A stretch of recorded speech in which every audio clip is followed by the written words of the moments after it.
Good to be back here in the studio. Recently, what prompted this video, recently I saw a social media post where a riddle was posed.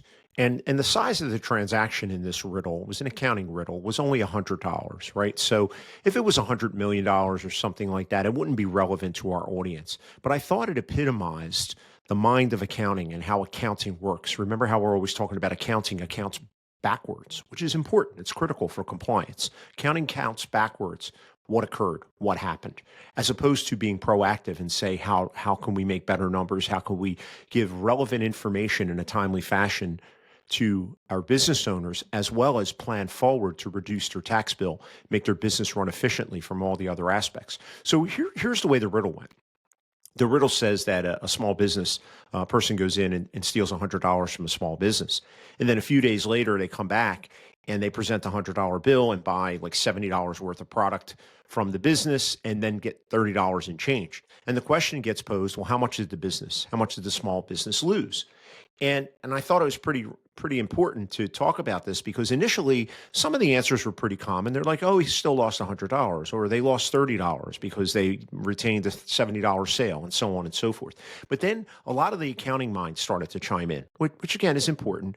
But some folks were showing journal entries, they were showing debt to equity, they were showing what the loss was the product already paid off, what method of inventory was being used, is it LIFO, FIFO, all these different relevant accounting discussions. But at the end of the day, does a small business owner care about those aspects?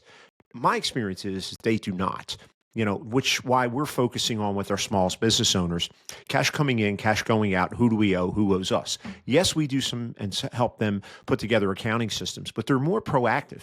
How do we prevent that type of theft occurring in the first place? And when was this theft discovered? My bet would be it was not discovered in a timely way. It was probably discovered perhaps many months later when accounting was being done in order to prepare a tax return.